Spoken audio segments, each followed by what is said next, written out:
ఓం శ్రీ గురుభ్యో నమః. జ్ఞానానందమయం దేవం నిర్మలస్ఫటికాకృతిం ఆధారం సర్వవిద్యానాం హయగ్రీవం ఉపాస్మహే. సదాశివ సమారంభం శంకరాచార్య మధ్యమం అస్మదాచార్య పర్యంతం వందే గురు పరంపరం. ఈరోజు నేను ఒక చిత్రం చూశానండి. శ్రీ అద్వైత గోశాల అని చెప్పేసి మన ఆంధ్రప్రదేశ్లోనే ఉంది. అక్కడ ఆ గోశాలలో 60 గోవులు ఉన్నాయని చెప్పారు. ఆ గోవులుని సంరక్షిస్తున్న వాళ్ళని కూడా పరిచయం చేశారు ఆయన వేద గణాపాటి. సరే, ఆయన ఎలాగా చెప్పారు ఆ విషయం నేను అలాగా పోస్ట్ చేస్తున్నాను. అయితే ఇక్కడ మనం పూర్వకాలం నుంచి కూడా దైవస్వరూపంగా మనం గోవుని తలుస్తామండి. మనం ఏంటంటే ఈ గోవు మనకి ఎంతో పవిత్రమైనది. అయితే ఇది కామధేనువు, నందిని ఇలా పేర్లతో ఒకటి కనపడుతుంది. ఈ కామధేను అనేది ఏంటంటే దేవలోకంలో ఉంటుంది. ఇక్కడ దీనికి సంబంధించినటువంటి అనేక కథలు ఉంటాయి. ఒకసారి ఈ సూర్యవంశరాజు అనేటువంటి దిలీపుడికి పిల్లలు కలగకపోతే ఆయన విశ్వామిత్రుడి దగ్గరికి వెళ్తారు. వశిష్ఠుల వారి దగ్గరికి వెళ్తారు. వాళ్ళ కులగురువు. ఆయన అడుగుతారు, అయ్యా నాకు పిల్లలు లేరు, లేకపోతే ఈ సామ్రాజ్యం ఏమైపోతుంది, తర్వాత రాజు అనేవాడు ఉండాలి కదా. అంటే నాయనా నువ్వేం బాధపడకు అని చెప్పేసి ఆయన దివ్య దృష్టితో చూస్తారు కారణం ఏమిటని. అక్కడ మహర్షులు వాళ్ళ ద్రష్టలు ఆయన చూస్తాడు. చూసిన దానికి కారణం ఏంటంటే ఒకసారి ఈయన దేవదానవ యుద్ధం జరుగుతున్నప్పుడు పూర్వం భూలోకం నుంచి కూడా రాజులు వెళ్ళి యుద్ధం చేసేవారు. అలా చేస్తున్నప్పుడు దిలీపుడు అక్కడ ఆ రాక్షసులందరినీ మట్టుపెట్టి తిరిగి వస్తున్నప్పుడు విజయ్ గారు గర్వం కాదు, విజయంతో వస్తున్నారు, ఆనందంగా వచ్చేస్తుంటే అక్కడ ఏనుగులు ఘింకారాలు అవి ఉంటూ ఉంటాయి. అక్కడ కామధేను ఉంటుంది. సాధారణంగా కామధేను కనపెట్టగానే అందరూ కూడా ఒకసారి ప్రదక్షిణ చేస్తారు, దండం పెడతారు. ఇతను ప్రదక్షిణ చేయకుండా వచ్చేసాడు ఆ అడావుడిలో. అప్పుడు ఆ కామధేనువు చూసి ఈయనకి అంటే అనపత్య దోషం పిల్లలు పుట్టరని కాదు, ఆవిడ కోపం వస్తుంది ఈయన మీద.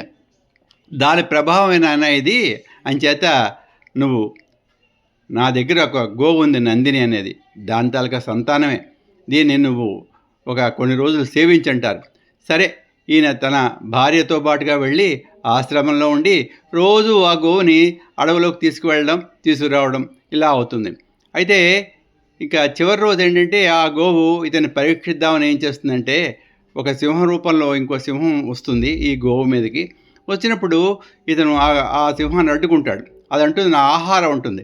సరే, నువ్వు ముందు నన్ను ఆహారంగా తీసుకో అని చెప్తాడు ఇతను తలగా దీనికి భక్తికి మెచ్చి అది ఆ నిజరూపం అదే ఆ గోవు మళ్ళీ గోవునేమో ఈయన తీసుకొచ్చేస్తారు. అంటే అది అక్కడికి అయిపోయింది. అది గోవు తీసుకొచ్చిన తర్వాత గురువు గారికి చెప్తాడు ఇదంతా, నాయనా నిన్ను అనుగ్రహించింది అని చెప్పేసి దాని పాలు తాగుతారు, భార్యాభర్తలు తాగుతారు. ఆయన కుమారుడు పుడతాడు, అతనే రఘుమహారాజు. ఇప్పుడు వీళ్ళకి కాకుస్థ వంశము, రఘువంశము అని పిలుస్తారు కదా. అదేంటే ఆ రాజుల గదాల గొప్పతనం వాళ్ళ పేరు మీద వస్తుంది రఘువంశం. రఘుమహారాజు చాలా గొప్ప మహావీరుడు అతను దానశీలి కూడా. అతను అనేకటువంటి యజ్ఞాలు యాగాలు చేస్తాడు. అలాగే మనకి రామాయణంలో ఇంకో చోట కూడా తెలుస్తుంది. వశిష్ఠ మహర్షి ఆశ్రమంలో గోవు ఉంటుంది. ఆ గోవుని విశ్వామిత్రుడు అడుగుతాడు. అంటే దానికి కారణం ఏంటంటే విశ్వామిత్రుడికి ఆయన పరివారంకి అంతా కూడా అప్పుడు ఆయన విశ్వామిత్రుడు ఆయన పేరు ఏంటంటే గాది మహారాజు, గాధేయుడు అంటారు అతన్ని. ఆ గాది తాలూకా కొడుకు.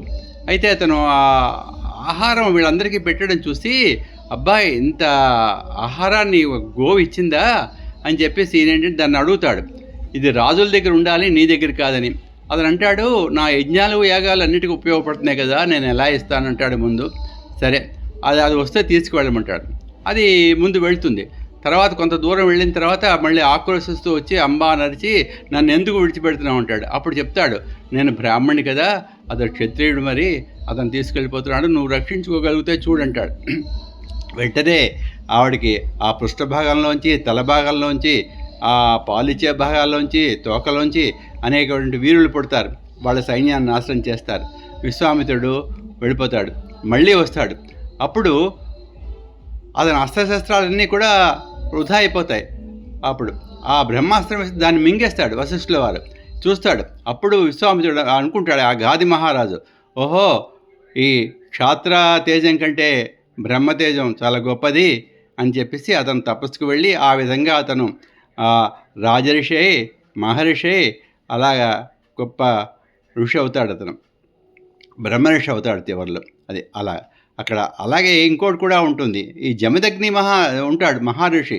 ఆ జమదగ్ని రేణుకాలు కథలు మనకు తెలిసే ఉంటుంది. వాళ్ళ 4 కొడుకులు ఉంటారు. దాంట్లో చివరివాడేమో పరశురాముడు. అయితే వాళ్ళ దగ్గర కూడా ఒక గోవు ఉంటుంది. ఆ గోవుని కార్తవీర్యార్జునుడి కొడుకులు బలవంతానికి పట్టుకుపోతే ఈయన వెళ్తాడు, మళ్ళీ వెళ్తాడు, వాళ్ళు ఆ గోవుని తీసుకొస్తారు, అంతా అవుతుంది. తర్వాత ఇంకోసారి ఏం చేస్తారంటే వాళ్ళు ఆ గోవుని పట్టుకోవడమే కాకుండా ఈ పరశురాముడి తాలూకా తల్లిదండ్రిని కూడా చంపేస్తారు. అప్పుడు చంపేస్తే పరశురాముడు వెళ్తాడు, ఆ కార్తవీర్యార్జునుడితో యుద్ధం చేస్తాడు. అతను దత్తాత్రేయ తాలూకా ఉపాసన పరుడు. అయితే ఒకటి, ఏదైనా తప్పు చేసిన వాళ్ళు చివరికి కర్మ అనుభవించాలి కదా. అది కర్మ, మనకి ఆ శిక్ష ఉంటుంది. అలాగే ఆయన ఆ పరశురాముడి చేతిలో చనిపోతాడు.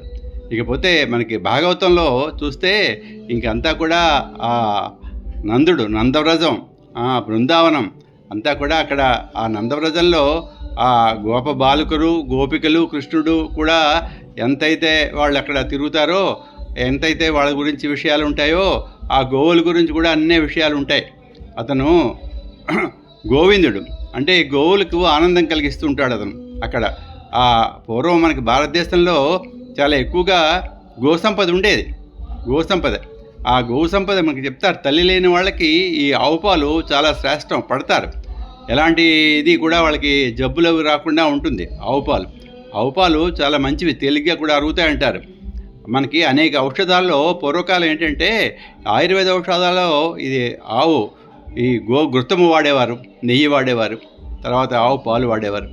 అయితే మనకి పూర్వకాలం ఎరువులకు సంబంధించినటువంటి విషయం తెలుసుకుంటే మనకి ఆవు తాలూకా ఈ మూత్రము, పేడ, వాటి తాలూకాతోటి ఆ ఎరువులు లేకుండా మనకంటే ఇప్పుడు కల్తీ, ఇప్పుడు మనకు వస్తుంటారు ఆర్టిఫిషియల్ ఎరువులు ఉన్నాయి చూడండి, యూరియా అంటారు, గంధకం అంటారు, ఏవో అవేమీ లేకుండా పంటలు పండేవి వాటితో పాటే అక్కడ పూర్వకాలం. అలాగే మనకి మహాభారతంలో ఈ గోవుల గురించి, గోవు సంపద ఉంది కదా, దీన్ని దొంగిలించుకుపోవాలని కూడా ఉండేవారు పూర్వం. అయితే ఇక్కడ ఉత్తర గ్రహణం, దక్షిణ గ్రహణం ఉంటాయి భారతంలో. అయితే ఒకటి అదేంటంటే దుర్యోధనుడు వీళ్ళ తలగా ఆచూకీ కలుక్కుంది కనుక చెప్పేసి చిన్న విషయం తెలుస్తుంది వీళ్ళకి.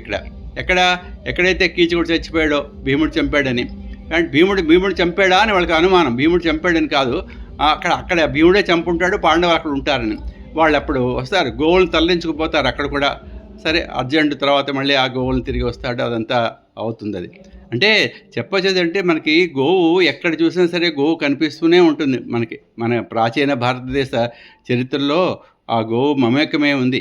మనం అంచేత ఇప్పుడు మనకు ఆర్టిఫిషియల్గా ఈ గోవులు సంపద వృద్ధి చేయడానికి అని చెప్పేసి ఈ రైతులకి వాళ్ళకి కూడా ఉపయోగపడేటట్టుగా ఆ స్పెర్మ్ తయారు చేసి ఇప్పుడు ఈ మధ్యనే కొత్తగా, అంటే ఇప్పుడు చూడండి, దాన్ని ఏంటంటే ఆడపిల్లకి కావస్తే ఆడపిల్ల, మగపిల్లకి కావస్తే మగపిల్ల అంటే వాళ్ళు చేస్తారు కదా, ఈ సఫలీకృత ఏదో గ్రంథాలు ఉంటాయి.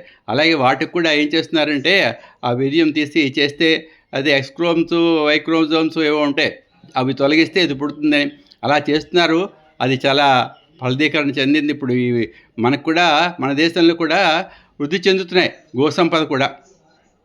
గోసంపద. ఆవు తలక నెయ్యి, పెరుగు, పాలు అన్నీ కూడాను అదేంటంటే మనకి ధారణాశక్తిని కూడా పెంచుతుందని చెప్తారు. ఆవు నెయ్యి కూడా చాలా మంచిది. అది మనకి పూర్వకాలం అన్ని ఔషధాల్లో కూడా వాడుతూ ఉండేవారు ఆవు నెయ్యి. అయితే ఒకటి ఇప్పుడు అన్నీ కల్తీలు అయిపోయాయి. అంచేత ఆ మందులు కూడా, ఈ ఆవు నెయ్యి దొరకపోవడం వల్ల కొన్ని మందులు కూడా వాళ్ళు చేయట్లేదు. ఆయుర్వేదంలో కూడా వాళ్ళు విరమించుకున్నారు. ఎందుకంటే ఖచ్చితంగా మనకి ఆవు అంటే ఇంకోటి కూడా ఉంది. మనకి ఆ స్వదేశీ ఆవు కావాలి, నాటావు అంటారు చూస్తారా, అది కావాలి.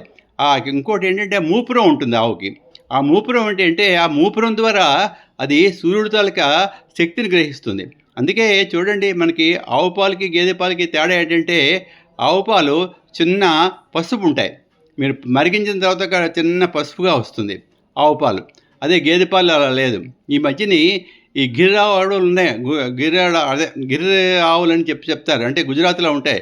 మనకి మన అక్కడేంటి ఆవుల తాలూకా ఇది చేస్తేట దాంట్లో చిన్న బంగారం ఉందట. అంటే సైంటిఫిక్‌గా యూఎస్ఏలో వాళ్ళు రీసెర్చ్ చేశారు. రీసెర్చ్ చేస్తే అంటే చెప్తుందేంటంటే పాయింట్ ఎంతో చిన్నది బంగారం. అంటే మనకి అందుకే ఏంటంటే ఈ బంగారం పుట్టం పెట్టి మనకి ఆయుర్వేదంలో మందులు చేస్తారు. వాటి గొప్పతనం శరీరంలో వెళ్తే పనిచేస్తుంది. అలాగే ఆవు పాలు వల్ల కూడా మనం తాగుతూ ఉంటే అదే బంగారపు శక్తి ఉండి అలా పనిచేస్తుందేమో మంచిగా అని. పూర్వకాలం ఋషులు వాళ్ళు కూడా అంటే కేవలం ఆవు పాలు తాగేవే జీవించిన వాళ్ళు ఉన్నారు కొంతమంది. అంటే వాళ్ళు ఆ సాలిడ్ ఫుడ్ ఏం తీసుకోకుండా ఘన పదార్థం అంటే కూడా కేవలం పాలతోటే తాగి. అంచేత మనకి ప్రాచీన కాలం నుంచి కూడా ఆవులతోటి మనకి సంబంధం ఉంది. అయితే బ్రిటిష్ వాళ్ళు వచ్చిన తర్వాత ఒక క్రమపద్ధతిగా ఆ ఆవులను తొలగించారు. వాటి స్థలంలో గేదెలు వచ్చాయనుకోండి. మన వాళ్ళు కూడా ఆ ఊరుకోడ నుంచి మహమ్మదీయుల దండయాత్రలే వచ్చాయి. వాళ్ళు గోవుల్ని మనుషుల్ని అనుకున్నట్టుగానే నిర్దాక్షిణ్యంగా గోవులను కూడా చంపేశారు. తర్వాత చాలా కాలం యూరోప్‌లోనూ ఇప్పుడు చాలా చోట్ల ఈ గోమాంసం తినడం ఒకటి అలవాటైపోయింది వాళ్ళకి. ఆ విధంగా గోవులను కూడా కబేళాలకి తరలిస్తున్నారు. వృద్ధ గోవు అయిపోగానే పాపం అవి తరలిస్తున్నారు. ఇప్పుడు మన వాళ్ళు అలాంటి వాటి కాపాడి వాటికి ఒక షెల్టర్స్ అవి ఏర్పాటు చేసి వాటిని సుఖంగా ఉంచేటట్టుగా ప్రయత్నాలు చేస్తున్నారు. ఇప్పుడు మనం ఉన్నాం, ఎంతో కాలం పనిచేస్తాం, రిటైర్ అయిపోతాం, మనకి పెన్షన్ అనేది ఉంటుంది. తర్వాత మనం చూడడానికి ఏదో విధంగా మన పిల్లలైనా ఉంటారు, లేదంటే వాళ్ళు ఇప్పుడు వృద్ధాశ్రమంలో చేరుస్తున్నారు అనుకోండి, అది పక్కన పెట్టండి. వాటికి ఏముంటాయండి పాపం, ఎంతో కాలం పనిచేస్తుంది. పూర్వం మనకి గోసంపద అంటే వృషభాలు వాడి కూడా ఎద్దులు కూడా వ్యవసాయానికి పూర్తిగా మీరు ఒక 70-80 ఏళ్ల క్రితం వెళ్ళినట్టయితే అవే పనిచేసేవి కదా, ఎంతో కష్టపడి పనిచేసేవి. తర్వాత కాలంలో ఈ ట్రాక్టర్సు, ఈ ఆధునిక యుగంలో ఇవన్నీ వచ్చాయనుకోండి, పూర్వం అవే ఉండేవి. వాటిని మనం కాపాడుకోవాలని చేత. అంటే ఈ మనుషులు మనం ఎలా అయితే మనని కాపాడుకుంటున్నామో వాటిని కూడా కాపాడుకోవాలి. ఇప్పుడు నిర్దాక్షిణ్యంగా వాళ్ళని నరికిస్తున్నారు. వాటిని గవర్నమెంటు గోవధ నిషేధం పెట్టాలండి. అది ఎప్పటి నుంచో అడుగుతున్నారు అందరూ. మనకి మన హిందూ మతం ఇప్పుడు పై మతం వాళ్ళు ఎలా కాపాడుకుంటున్నారో మన మతాన్ని కూడా మనం కాపాడుకోవాలి. మన ధర్మాన్ని. మన ధర్మంలో ఏంటంటే సనాతన ధర్మంలో ఆవు అనేది చాలా పవిత్రమైనదని మనం చెప్తాం. పవిత్రంగా చూసుకుంటూ ఉంటాం. దానికి గోపూజలు చేస్తాం. గోదానం చేస్తే ఎంతో ఫలితం వస్తుందంటారు. ఇలాంటివన్నీ కూడా మనకి భారతదేశంలో ఉన్నాయి. అంచేత మనం ఈ గోవుల్ని కాపాడుకుందుకు అనే ప్రయత్నం చేద్దామండి. చాలా సంస్థలు పనిచేస్తున్నాయి. ఆ సంస్థలతో పాటు కూడా మనం కూడా చేరి ఆ గోవుల తాలూకా వృద్ధికి, అవి ఇంకా పెరగడానికి, వాటిని ఎవరు కూడా దుర్మార్గులు వాళ్ళు చంపకుండా మనం చూద్దామండి, ప్రయత్నం చేద్దాం. నేను ఏదో ఆవు గురించి చెప్పాలనిపించింది, చెప్పానండి. ఇంతటితో నేను ముగిస్తున్నాను. శుభం భూయాత్.